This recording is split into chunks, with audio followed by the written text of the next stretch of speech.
நாம் கர்த்தருடைய வார்த்தைகளுக்கு நேராக நாம் செல்லலாம்.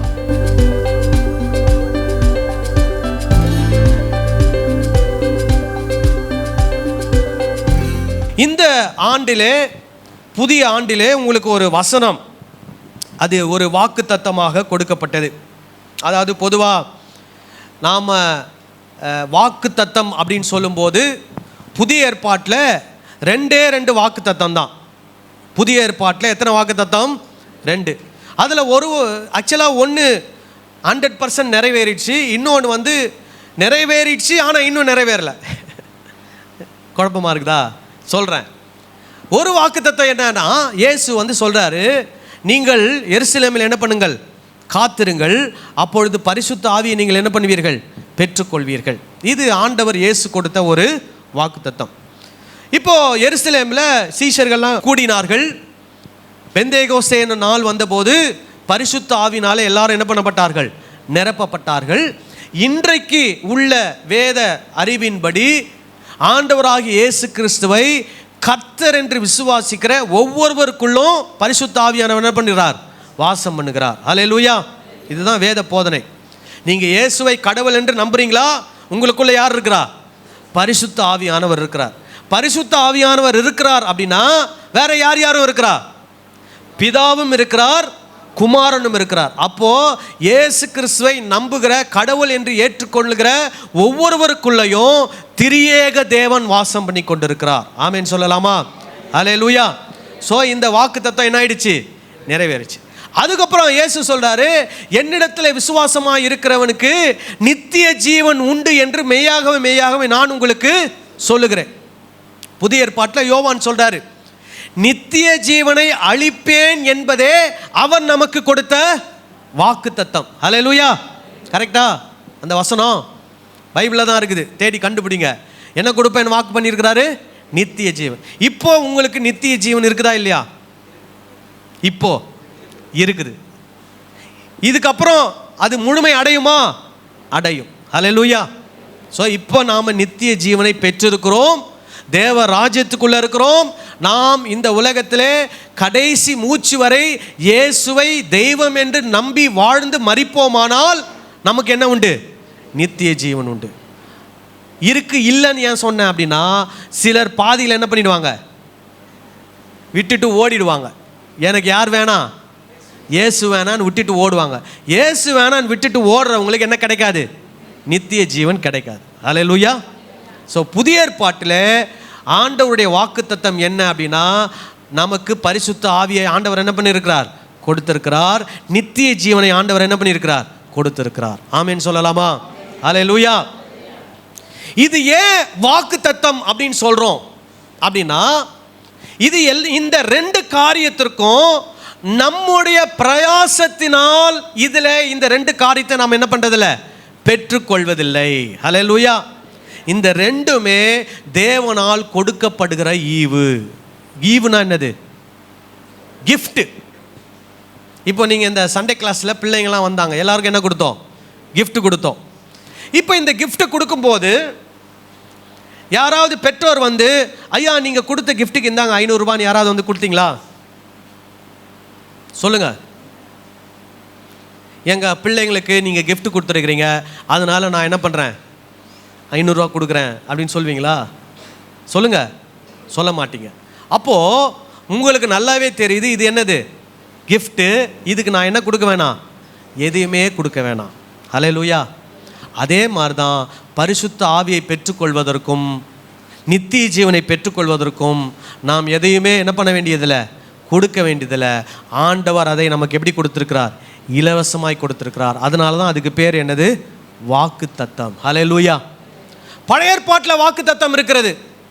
இந்த பழைய ஏற்பாட்டு வாக்குத்தத்தங்கள்லாம் எப்படின்னா, நீ இதை செய், நான் உனக்கு இதை என்ன பண்ணுவேன்? செய்வேன், கொடுப்பேன். அல்லேலூயா. இப்போ இந்த நம்ம ஒரு வசனம் படித்தோம். என்ன வசனம்? நீ கர்த்தருடைய வார்த்தையின்படி நீ என்ன பண்ண வேண்டும்? நடக்க வேண்டும். அப்பொழுது நீ எல்லா ஜாதிகளையும் என்ன பண்ணுவாய்? கடன் கொடுப்பாய். நீயோ என்ன பண்ணாதிருப்பாய்? கடன் வாங்க. அப்போது இதில் என்ன நடக்குதுன்னா, நான் இதன்படி செஞ்சேன், அதனால் எனக்கு இதை மாதிரி என்ன பண்ணுது? நடந்தது. அல்லேலூயா. அப்போது இதில் நம்ம செய்கிற செயலுக்கு நமக்கு என்ன கிடைக்கிறது? ஒரு பிரதிபலன், ஒரு ரிவார்டு கிடைக்கிறது. அதுக்கு பேர் என்ன கிடையாது? gift கிடையாது. ஆனால் அதில் என்ன கொண்டு வருது? அந்த ஆண்டவருடைய வார்த்தையின்படி நடக்கிற ஜனங்கள் அவரை விசுவாசித்தவர்களாக இருக்கிறார்கள். அவருடைய வார்த்தையின்படி நடக்கும்போது நீதிமான்களாக என்ன பண்ணப்படுகிறார்கள்? கருதப்படுகிறார்கள். ஹல்லேலூயா. இப்போ பழைய ஏற்பாட்டில் நீங்கள் எடுத்துக்கிட்டிங்கன்னா ஒரு சில வாக்கு தத்தங்கள் தான் தனிப்பட்ட மனிதர்களுக்கு கொடுக்கப்பட்டது. மற்றபடி அநேகமான வாக்கு தத்தங்கள்லாம் ஒரு தேசத்திற்காக கொடுக்கப்பட்டது. யாருக்காக? ஒரு தேசத்திற்காக. இப்போ நீயோ கடன் வாங்காதிருப்பாய், நீயோ அநேக ஜாதிகளுக்கு கடன் கொடுப்பாயின்னு ஒரு வாக்கு தத்தம்னு வச்சுக்கோங்க. இது யாருக்கு சொல்லப்பட்டது? ஒரு தனி ஆளுக்கா? சொல்லுங்க, யாருக்கு? இஸ்ரவேல் ஜனம் முழுமைக்கும் சொல்லப்பட்டது. ஹல்லேலூயா. அப்படின்னா என்ன அர்த்தம்? இஸ்ரவேல் ஜனமே, நாடே, நீங்கள் என்னுடைய வார்த்தையின்படி நடந்தால் நீங்கள் எப்படி இருப்பீர்கள்? செழிப்பாக இருப்பீர்கள். அப்பொழுது நீங்கள் யாரிடத்தில் என்ன பண்ண வேண்டியதில்லை? கடன் வாங்குவதில்லை, வாங்க வேண்டிய அவசியம் இருக்காது. நீங்கள் மற்றவர்களுக்கு கடன் கொடுக்கிற அளவுக்கு கர்த்தர் நான் உங்களை என்ன பண்ணுவேன்? ஆசீர்வதிப்பேன், உயர்த்துவேன் என்று ஆண்டவர் அவங்களுக்கு வாக்கு கொடுக்கிறார். ஹல்லேலூயா. ஆனால் புதிய ஏற்பாட்டில் ஆண்டவர் தனிப்பட்ட முறையில் ஒவ்வொருவருக்கும் ஆண்டவர் என்ன பண்ணியிருக்கிறார்? வாக்கு கொடுத்திருக்கிறார். என்ன வாக்கு? நீ என்னை விசுவாசித்தால் உனக்குள்ளே என்னுடைய பரிசுத்த ஆவி என்ன பண்ணுவார்? வாசம் பண்ணுவார். ஹல்லேலூயா. நீ என்னை விசுவாசித்தால் உனக்கு என்ன உண்டு? நித்திய ஜீவன் உண்டு. ஆமென் சொல்லலாமா? ஹல்லேலூயா. அதை தான் நம்ம இந்த ஆண்டிலே வாக்குத்தத்தமாக படித்தோம். யோவான் 10ஆம் அதிகாரம் 28வது வசனத்தை வாசிங்க. என்ன சொல்லப்பட்டிருக்குது? நான் அவைகளுக்கு என்ன கொடுக்குறேனா? நித்திய ஜீவனை கொடுக்கிறேன். இப்போ இங்கே நான் என்று சொல்லும்போது இயேசு தன்னை அடையாளப்படுத்துகிறார். அவைகள் என்று சொல்லும்போது அவர் எதை சொல்கிறார்னா ஆடுகளை பற்றி என்ன பண்ணுகிறார்? பேசுகிறார். அப்புறம் அந்த ஆடுகளுக்கு என்ன கொடுக்கிறேனா? நித்திய ஜீவனை என்ன பண்ணுகிறேன்? கொடுக்கிறேன். அந்த ஆடுகள், அவைகள் ஒரு காலம் என்ன பண்ணுவதில்லை? கெட்டு போவதில்லை. ஒருவனும் அவைகளை, அந்த ஆடுகளை என் கையிலிருந்து என்ன பண்ணுவதில்லை? பறித்து கொள்வதும் இல்லை. ஹல்லேலூயா. இப்போ இந்த இடத்துல இதுக்கு முன்னாடி இருக்கக்கூடிய வசனங்களில் இயேசு உவமைகளாக பேசுகிறார். உவமைனா என்னது? உதாரணங்கள், உருவகங்கள் வைத்து பேசுகிறார். இப்போ இதில் பார்த்தீங்கன்னா இயேசு தன்னை நல்ல மேய்ப்பன் என்று அடையாளப்படுத்துகிறார். அவரை நம்புகிற, அவரை பின்பற்றுகிற, அவருக்கு உண்மையாக இருக்கிற நபர்களை ஆடுகள் என்று சொல்லுகிறார். நல்லா கவனிச்சுக்கிறீங்களா? யார் மேய்ப்பன்? இயேசு மேய்ப்பன். நம்மெல்லாம் யாரு? ஆடுகள். அன்றைக்கு அவர் பின்பற்றி வந்த சீஷர்களை அவர் என்ன சொல்றாரு? ஆடுகள் என்று சொல்லுகிறார். இது 2. அடுத்தது இன்னொரு 2 பேரை பற்றி பேசுகிறார். அவங்க யாருன்னா திருடன், கொள்ளைக்காரன், கூலியால், இந்த மாதிரி சில வார்த்தைகளை பயன்படுத்துகிறார். அவங்க யாருன்னா அந்த காலத்தில் இருந்த மத குருமார்கள், பரிசேயர்கள், வேதப்பாரர்கள் போன்றவர்கள். அவங்களாம் யார் என்ன சொல்கிறாரு? திருடன், கொள்ளைக்காரன், கூலியால், இந்த மாதிரி வார்த்தைகளை அவங்களுக்கு என்ன பண்ணுறாரு? பயன்படுத்துகிறார். அதாவது அவங்கெல்லாம் யாருக்கு ஈக்குவலாக சொல்கிறார்னா நல்ல மெய்ப்பனாகிய தனக்கு ஈக்குவலாக ஒப்பா அவங்கள சொல்கிறாரு. ஆனால் அவங்கெல்லாம் யாருன்னா திருட்டு பசங்கன்னு சொல்கிறார். நல்லா கவனிச்சுக்கோங்க. அப்புறம் அந்த திருடர்கள், அந்த கொள்ளைக்காரர்கள், அந்த கூலி ஆட்களுடைய சத்தத்திற்கு கீழ்ப்பணிந்து போகக்கூடிய மற்ற ஆடுகளை குறித்தும் என்ன பண்ணுறாரு? சொல்கிறார். நல்லா விளங்கிச்சா உங்களுக்கு? ஒன்று இயேசு என்ற நல்ல மேய்ப்பன், அவருடைய சத்தத்தை கேட்டு அவருக்கு பின் செல்லுகிற ஆடுகளாகிய சீஷ கூட்டம். இன்னொன்று இந்த நல்ல மேய்ப்பனுக்கு எதிராக இருக்கக்கூடிய கள்ளர், கொள்ளைக்காரர்கள், கூலி ஆட்கள், அவர்கள் சொல்லுகிற போதனைகள், அவர்களுடைய சத்தத்திற்கு பின்பதாக போகக்கூடிய ஒரு ஜனக்கூட்டம், ஒரு ஆட்டு மந்தை கூட்டம். இதை 2த்தையும் வித்தியாசப்படுத்தி சொல்கிறார். இப்போ நீங்கள் பைபிள் எடுத்துக்கோங்க. இதெல்லாம் முழுசாக படித்தா தான் நமக்கு தெரியும். புது வருஷத்தில் இதெல்லாம் படிக்கிறதுக்கு நமக்கு என்ன இல்லை? நேரம் இல்லை. அதனால் இந்த நாளில் அதை நம்ம பயன்படுத்துகிறோம். இப்போ கூட நமக்கு என்ன ஆயிடுச்சுன்னா ஆல்மோஸ்ட் நேரம் வேகமாக போயிட்டுருக்குது. சரி, யோவான் 10ஆம் அதிகாரம் 1 6 வரைக்கும் வாசிங்க. நானே வாசிக்கிறேன். மெய்யாகவே மெய்யாகவே நான் உங்களுக்கு சொல்லுகிறேன், ஆட்டு தொழுவத்துக்குள் வாசல் வழியாய் பிரவேசியாமல் வேறு வழியாய் ஏறுகிறவன் கள்ளனும் கொள்ளைக்காரனுமாயிருக்கிறான். இவங்க யாரு? கள்ளன், கொள்ளைக்காரன். இந்த வேதபாரகர், பரிசேயர் என்கிற மத குருமார்கள் என்கிற ஒரு கூட்டம். இந்த கூட்டம் ஆண்டவருடைய வார்த்தையை சரியாக போதிக்காமல் மனித பாரம்பரியங்களை போதிக்கிற ஒரு ஜனக்கூட்டம். ஓகேவா? இவங்க எப்படி வர்றாங்களாம்? எந்த வழியா வரல? வாசல் வழியா வரல. இவங்க எப்படி வராங்க? வேறு வழி, சைடு வழி, சவுறு வழியா என்ன பண்றாங்க? ஏறி குதிக்கிறாங்க. இப்போ நல்லா கவனிங்க. இன்னைக்கு இந்த உலகத்தில் இந்த இந்த இடங்களில், சென்னை பட்டணத்தில், தமிழ்நாட்டில் எத்தனையோ போதகர்கள் இருக்கிறாங்க. இந்த சர்ச்சுக்கு ஆரம்பத்துலேருந்து வர்ற ஃபேமிலி இருக்கிறாங்க. போன வருஷம் புதுசாக வந்த ஃபேமிலி இருக்கிறீங்க. இது வரைக்கும் வெளியே இருந்து யாராவது வந்து இங்கே வந்து பேசியிருக்கிறாங்களா? சிலர் பேசியிருக்கிறாங்க. என் ஒய்ஃபு, அப்புறம் எங்கள் ரிலேட்டிவ் ஒருத்தர், அவர் அங்கிள், விக்டர் அங்கிள் ஒரு பாஸ்டர் இருக்கிறாரு. அவர், என்னுடைய நண்பர் பாஸ்டர் ஆஸ்டின் சொல்லி ஒருத்தர், இன்னொரு நண்பர் பாஸ்டர் சாலமன் ஒருத்தர். அவ்வளோதான். அவங்க மட்டும்தான் இங்கே வந்து என்ன பண்ணியிருக்கிறாங்க?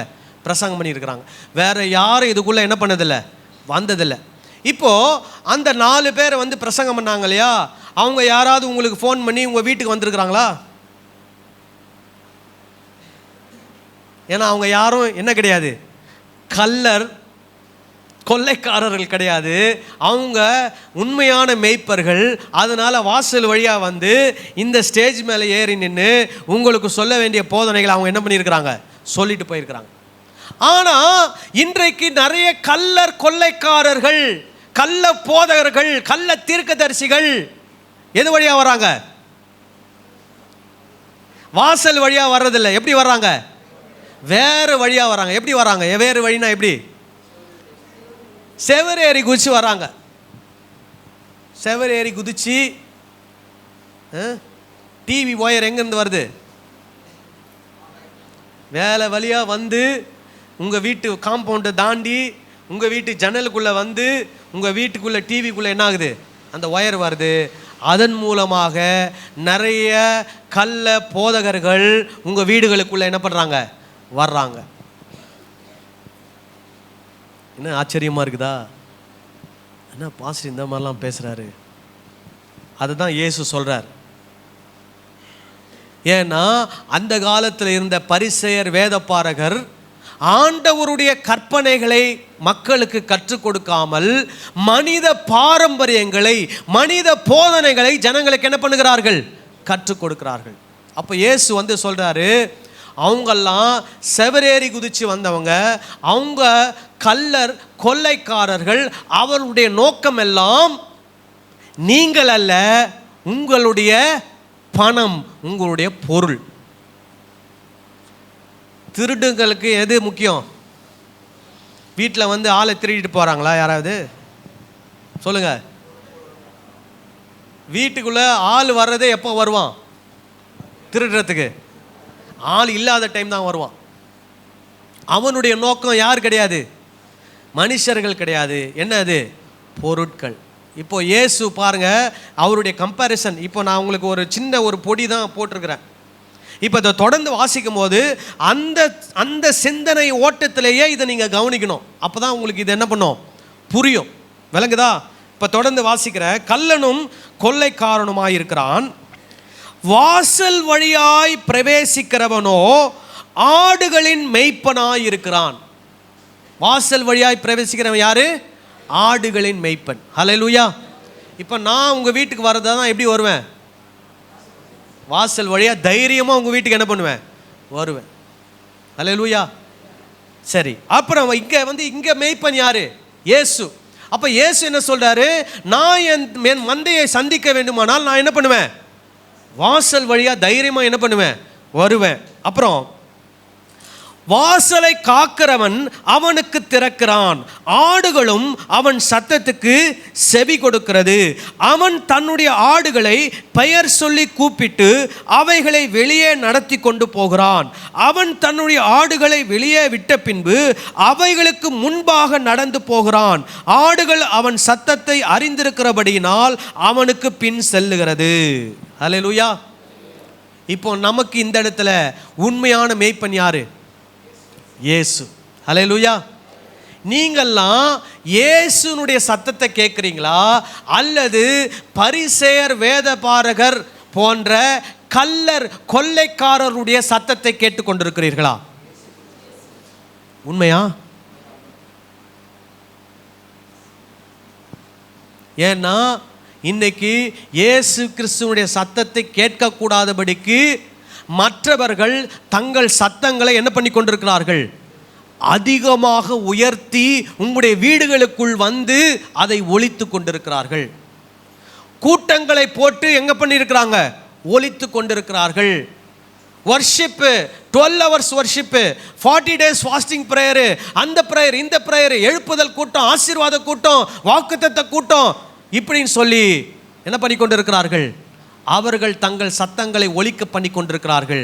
நீங்கள் இயேசுவாகிய மெய்ப்பனுடைய சத்தத்தை கேட்டு அவருக்கு பின் செல்கிறீர்களா, அல்லது இப்படிப்பட்ட பரிசேயர் வேதபாரகருடைய சத்தத்தை கேட்டு கள்ளர் கொள்ளைக்காரருடைய சத்தத்தை கேட்டு அவர்களுக்கு பின்பதாக போய் கொண்டிருக்கிறீர்களா?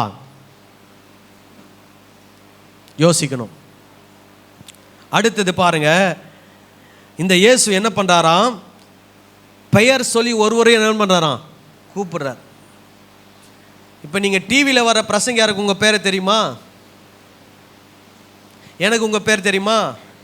தெரியும். ஆனால் என்னை விட யார் உங்களுக்கு ரொம்ப முக்கியம்?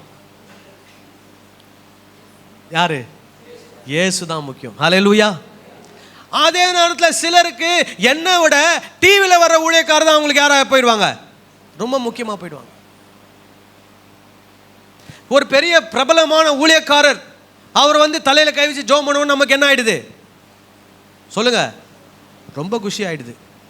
ஆனால் நல்ல மெய்ப்பனாகிய இயேசு நம்ம கூட எப்பவுமே என்ன பண்றார்? இருக்கிறார். ஹல்லேலூயா. அவர் வேத வசனத்தின் மூலமாக நம்ம கிட்ட பேசிக்கிட்டே இருக்கிறார். ஆனால் அவருடைய சத்தத்துக்கு என்ன பண்றதில்ல? செவி கொடுக்கறதில்ல. ஆனால் யாருடைய சத்தத்துக்கு செவி கொடுக்க ரொம்ப ஓடுறோம்? மற்ற மனிதர்கள், கள்ளர் கொள்ளைக்காரர்கள், வேறு வழியாய் வருகிறவர்கள், செவரேறி குதிச்சு வருகிறவர்கள், வாசல் வழியாமல் புற வழியாய் வருகிறவருடைய சத்தத்துக்கு செவி கொடுப்பதற்கு நாம் ஆசையாய் என்ன பண்ணுகிறோம்? ஓடுகிறோம். நல்லா கவனிக்கணும். இப்போ நான் கூட உங்களுக்கு பேசுகிறேன், ஆனால் நான் பேசுறது கூட இயேசு சொன்னதோடு ஒத்து போதான்னு சொல்லி நீங்கள் பார்க்கணும். அல்லேலூயா. இப்போ நான் வந்து எந்துலேருந்து நான் பேசுகிறதே கிடையாது. என்ன வேதம் சொல்லுதோ அதுதான் உங்களுக்கு என்ன பண்ணுறேன்? எடுத்து சொல்லிக்கிட்டே இருக்கிறேன். இப்போ பாருங்க, அந்த அவர் என்ன பண்ணுறாராம்? ஆடுகள் பெயர் சொல்லி என்ன பண்ணுகிறாராம்? கூப்பிடுறார். இப்போ நீங்கள் பார்த்தீங்கன்னா ஒரு வீட்டில் வீடியோலலாம் நான் பார்த்துருக்குறேன், 10 நாய் வளர்ப்பாங்க. 10 நாய் நிற்கும் ரெடியாக, சாப்பாடு 10 தட்டில் போட்டு வச்சுருப்பாங்க. ஒரு நாய் பேரை சொன்னோடனே அந்த நாய் ஓடி வந்து என்ன பண்ணும்? அதை சாப்பிட வரும். வேறு எந்த நாயும் அந்த பேர் சொன்னோடனே அந்த நாய் தான் வரும், வேறு நாய் என்ன பண்ணாது? வராது. அதே மாதிரி ஆடு மாடு சிலர்லாம் பேர் வச்சிருப்பாங்க, அந்த பேரை சொன்னோன்னா அந்த ஆடு அந்த மாடு என்ன பண்ணும்? வரும். நம்ம ஆண்டவருடைய பிள்ளைகளாக இருக்கிறோம். ஆண்டவருக்கு நம்ம ஒவ்வொருத்தருடைய பேர் என்ன பண்ணோம்? தெரியும். தெரியுமா? அது உங்களுக்கு தெரியுமா? தெரியும். அல்லேலூயா. ஆனால் நீங்கள் சூப்பர் ஸ்டாராக நினைக்கிற அந்த ஊழியருக்கு உங்கள் பேர் என்ன பண்ணாது? தெரியவே தெரியாது. நல்லா புரிஞ்சுக்கணும். அப்போ அந்த ஊழியக்காரர் சூப்பர் ஸ்டாரா, இயேசு சூப்பர் ஸ்டாரா? அந்த ஊழியக்காரர் பெரிய ஆளா, இயேசு பெரியவரா? ஊழியக்காரர் சொல்றதை கேட்கணுமா, இயேசு சொல்றதை கேட்கணுமா? அல்லேலூயா. ஒரு ஊழியக்காரர் இயேசு சொல்றதை சொன்னார்னா நீங்க என்ன பண்ணலாம்? அதை கேட்கலாம். ஆனால் தன்னுடைய இஷ்டத்துக்கு நிறைய விஷயங்களை சொல்கிறாரு, மனித பாரம்பரியங்களை கற்றுக் கொடுக்குறாரு, வேதத்தில் இல்லாத போதனைகளை உங்களுக்கு கற்றுக் கொடுக்குறாருனா அந்த ஊழியக்காரர் சொல்கிறத நீங்கள் ஒரு நாள் என்ன பண்ணக்கூடாது? கேட்கக்கூடாது. ஏன்னா அவரை விட பெரியவர் யார்? இயேசு. இயேசு என்ன சொல்கிறாரோ அதை தான் நம்ம என்ன பண்ணணும்? கேட்கணும். ஆமீன் சொல்லுங்களேன். ஹல்லேலூயா. அப்புறம் பாருங்க, இப்போ இயேசு தன்னை பற்றி சொல்லிட்டாரு. அவர் என்ன பண்ணுவாராம்? அந்த ஆடுகளுக்கு முன்பாக நடந்து போவாராம். ஆடுகள் அவர் சத்தத்தை அறிந்திருக்கிறபடினாலே அவருக்கு பின் செல்லுமா. இப்போ நமக்கு முன் உதாரணம் யாரு? இயேசு. இன்னைக்கு நிறைய போதகர்களுக்கு முன் உதாரணம் யார் தெரியுமா? சென்னையில் இருக்கக்கூடிய ஒரு பாஸ்டருக்கு முன் உதாரணம் யாருன்னா, கொரியாவில் இருக்கக்கூடிய பால் யாங்கிச்சோ. அவர் இப்போ இல்லை, உயிரோடு இல்லை, அவர் இறந்துட்டார். சில போதகர்களுக்கு முன் உதாரணம் யாருன்னா, சிங்கப்பூரில் இருக்கிற பாஸ்டர் ஜோசப் பிரின்ஸ். இன்னைக்கு இருக்கக்கூடிய தமிழ்நாட்டில் இருக்கக்கூடிய சில ஊழியர்களுக்கு முன் உதாரணம் யாருன்னா, ஏதோ ஒரு வெளிநாட்டில் இருக்கக்கூடிய ஒரு போதகர். ஒரு சின்ன பையன், ஒரு 3-4 வயசு பையனுக்கு ஒருத்தன் கேட்குறாங்க, தம்பி நீ பெரிய ஆளான யாரா வரணும் நான் விரும்புகிற? நான் ஜான் ஜெபராஜ் மாதிரி வரணும். யார் மாதிரி வரணும்? ஜான் ஜெபராஜ் மாதிரி வரணும். அநேகருக்கு அப்படி தான் உதாரணம். ஆனால் நாம் இயேசுவினுடைய உண்மையான ஆடுகளாக சீஷர்களாக இருப்போமானால் நமக்கு முன்னோடி யார் சொல்லுங்க? இயேசு. நீங்கள் யாரை மாதிரி மாறணும்? இயேசு மாதிரி மாறணும். ஹல்லேலூயா. யாரை மாதிரி ஊழியம் செய்யணும்னு கேட்டால் என்ன சொல்லணும்? இயேசு மாதிரி ஊழியம் செய்யணும். ஹல்லேலூயா. யாரை மாதிரி பேசணும்? யாரை மாதிரி நடக்கணும்? யாரை மாதிரி? எல்லாம் இயேசு மாதிரி. இப்போ இங்கே இருக்கிறவங்க நீ யாரை சொல்லக்கூடாது? என்ன சொல்லக்கூடாது? பாஸ்டர் மாதிரி நான் பாடணும், பாஸ்டர் மாதிரி பிரசங்கம் பண்ணணும். இல்லை, இயேசு மாதிரி வாழணும். ஹல்லேலூயா. அப்போ இயேசு நமக்கு முன் உதாரணமாக என்ன பண்ணுறாராம்? இருக்கிறாரா இல்லையா? சொல்லுங்க. அடுத்தது பாருங்க, 5வது, அந்நியருடைய சத்தத்தை அறியாதபடியினால். யார் அந்நியர்? இந்த கள்ளர், கொள்ளைக்காரர், இந்த மனித உபதேசங்களை போதிக்கக்கூடிய கள்ள போதகர்கள், கள்ள தீர்க்கதரிசி யாரு? அந்நியர்கள். நீங்க அவங்களுடைய சத்தத்தை என்ன பண்ணக்கூடாதான்? அறியக்கூடாது. அப்படிப்பட்ட ஆடுகளாய் இருக்க வேண்டும். அந்நியருடைய சத்தத்தை அறியாதபடியினால் அவைகள் அந்நியனுக்கு பின் செல்லாமல் அவனை விட்டோடிப்போம் என்றார். நீங்களா யாரை விட்டு ஓடணும்? இந்த கள்ளர், கொள்ளைக்காரர், அந்நியர்களாய் இருக்கக்கூடிய இவர்களை விட்டு என்ன பண்ணணும்? ஓடி யாருக்கு பின்னாடி போகணும்? இயேசுவுக்கு பின்னாடி போகணும். ஹல்லேலூயா. இந்த வருஷத்தில் அந்த தீர்மானத்தை நீங்கள் எடுக்கணும். நான் சொல்கிறேன் கேளுங்க. எங்கள் வீட்டில் நாங்கள் ஏஞ்சல் டிவியை பார்க்குறது கிடையாது. எங்கள் வீட்டில் நாங்கள் ஆசீர்வாதம் டிவியை பார்க்குறது கிடையாது. எங்கள் வீட்டில் நாங்கள் இந்த சால்வேஷன் டிவி, அந்த டிவி, இந்த டிவி, நம்பிக்கை டிவி, எந்த கிறிஸ்தவ டிவி நாங்கள் பார்க்குறது கிடையாது. நல்லா புரிஞ்சுக்குங்க. ஏன் தெரியுமா?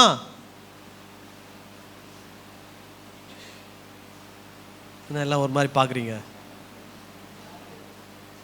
ஏன்னா அதில் வர்ற எந்த பிரசங்கியாருமே சரியான பிரசங்கத்தை என்ன பண்ணுறதில்லை. தயவு செய்து பார்க்காதீங்க, கெட்டு போயிடுவீங்க. அப்போ என்ன பண்ணுறது? பைபிளை எடுத்து வாசிங்க. பைபிளை எடுத்து வாசிங்க. இயேசு என்ன சொல்கிறாரு பைபிளில் வாசிங்க. 2 வசனம் வாசித்தாலும் என்ன பண்ணுங்க? புரிகிற மாதிரி வாசிங்க. டிவி பார்க்குற நேரத்தில் பைபிளை வாசி, புரிகிற மாதிரி வாசிங்க. புரிஞ்சா சந்தோஷம், புரியலன்னா எனக்கு ஃபோன் பண்ணி என்ன பண்ணுங்க? கேளுங்க. ஹல்லேலூயா.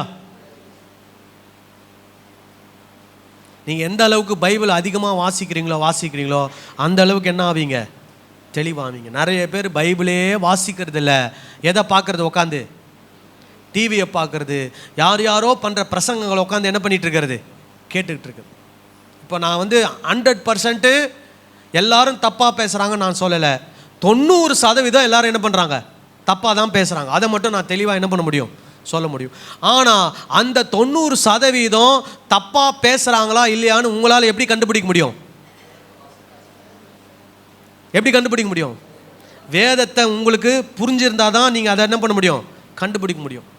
பைபிளை நல்லா என்ன பண்ணியிருக்கணும்? படிச்சிருந்தா தான் நீங்கள் அதை கண்டுபிடிக்க முடியும். இல்லை சர்ச்சில் நான் சொல்கிறதையாவது உட்காந்து கவனமாக என்ன பண்ணணும்? கேட்கணும். பைபிள் ஸ்டடிக்கு வந்து பைபிள் ஸ்டடியில் என்ன பண்ணணும்? கலந்து கொள்ளணும். சனிக்கிழமை ஜபத்தில் வந்து என்ன பண்ணணும்? கலந்து கொள்ளணும். இதெல்லாம் கலந்து கொண்டு இந்த வசனத்தெல்லாம் கேட்டிங்கன்னா தான் டிவியில் வர்ற 90% யார் யார் தப்பாக பேசுகிறான்னு உங்களால் என்ன பண்ண முடியும்? கண்டுபிடிக்க முடியும். எங்களால் கண்டுபிடிக்க முடியும். அதனால் நாங்கள் அதை என்ன பண்ணுறதில்ல, பார்க்குறதில்ல. அதனால தான் உங்களுக்கு சொல்கிறேன், நீங்களும் அதை என்ன பண்ணாதீங்க, பார்க்காதீங்க. அதுக்கு பதிலாக உட்காந்து பைபிளை என்ன பண்ணுங்க, வாசிங்க. நல்ல கிறிஸ்தவ பாடலை போட்டு என்ன பண்ணுங்க, கேளுங்க. நீங்கள் டிவியில் பிரசங்கம் கேட்காதீங்க, பாட்டு கேளுங்க. ஆனால் பிரசங்கம்னு நினச்சிங்கன்னா எதை கேட்கணும்? பைபிள் எடுத்து என்ன பண்ணணும்? அதை வாசிங்க. அல்லேலூயா. சரி, அப்போ அந்நியருடைய சத்தத்தை அந்த ஆடுகள் அறியாதபடியினால் அவைகள் அந்நியனுக்கு பின் செல்லாமல் அவனை விட்டு ஓடிப்போம் என்றார். இந்த ஓமை இயேசு அவர்களுடனே சொன்னார். அவர்களோ அவர் சொன்னவைகளின் கருத்தை அறியவில்லை. இப்போ நான் சொன்னது உங்களுக்கு புரிஞ்சிச்சா? ஏன் இதெல்லாம் நான் இவ்வளோ இதுவாக சொல்கிறேன்னா, இதுக்கு முன்னாடி வசனம் 9வது அதிகாரத்தை நீங்கள் வாசித்து பார்த்தீங்கன்னா, அங்கே ஒரு பிறப்பிலே இருந்த ஒரு குருடனுக்கு இயேசு சுகத்தை கொடுக்கிறார். அந்த சுகத்தை பெற்ற குருடன், அவன் சுகத்தை பெற்றதுனால அந்த செய்தி பரிசேயர்களுக்கு, வேதப்பாரகர்களுக்கு போகிறது. இன்னும் அந்த பரிசேயர், வேதப்பாரகர்கள் பின்னாடி போகிற யூதர்களுடைய கூட்டத்துக்கும் இந்த செய்தி என்ன பண்ணுகிறது, போகுது. நீங்கள் வீட்டில் போய் வாசித்து பாருங்கள். உடனே அந்த குருடுலேருந்து சுகமானானே அவனை கூப்பிட்டு என்ன பண்ணுறாங்க, விசாரிக்கிறாங்க. அவன் சொல்கிறான், இயேசு எனக்கு என்ன பண்ணார், கண்ணில் மண்ணு பூசினார், போய் சீலோவாம் கொளத்தில் போய் கழுவுனாரு, நான் போய் கழுவுன, எனக்கு என்ன ஆயிடுச்சு, பார்வை வந்துடுச்சு.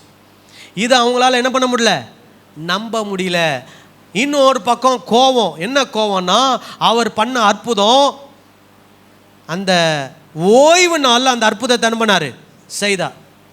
இயேசுவும் லேஸ்பட்ட ஆள் கிடையாது, ரொம்ப குறும்பு ஜாஸ்தி. என்ன பண்ணார் தெரியுமா?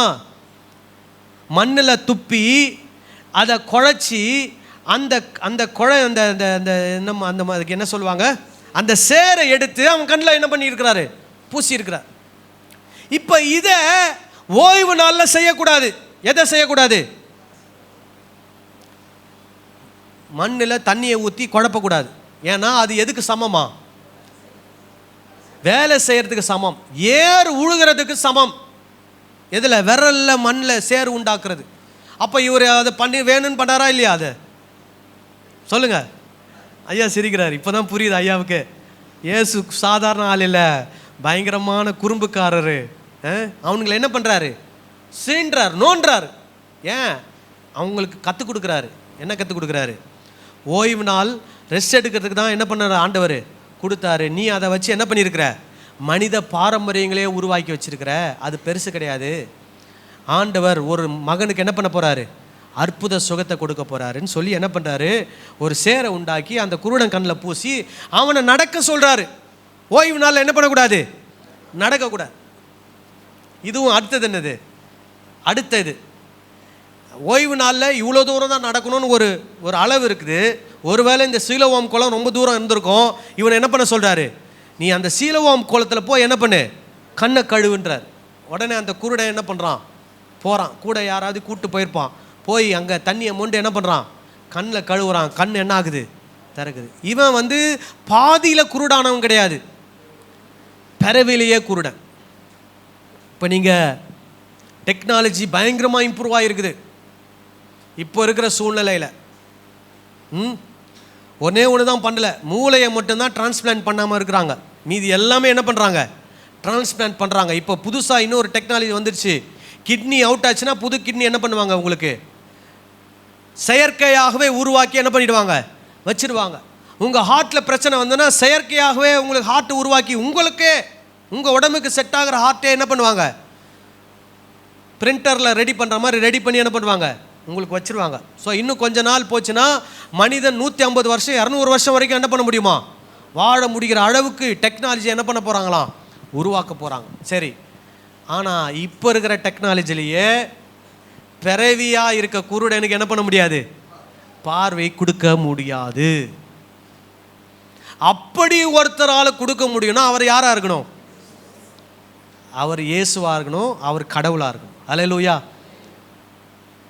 இயேசு இந்த அற்புதத்தை ஏன் செய்கிறார் அப்படின்னா, இந்த அற்புதத்தை பார்த்து ஜனங்கள் இவரை என்ன பண்ணணும்? கடவுள் என்று நம்பணும். அல்லேலூயா.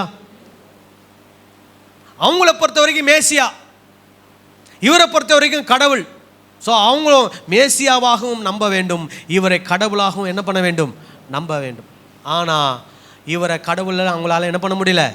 நம்ப முடியல, ஏற்றுக்கொள்ள முடியல. என்ன சொல்கிறாங்கன்னா, இவர் பிசாசு பிடித்தவர்.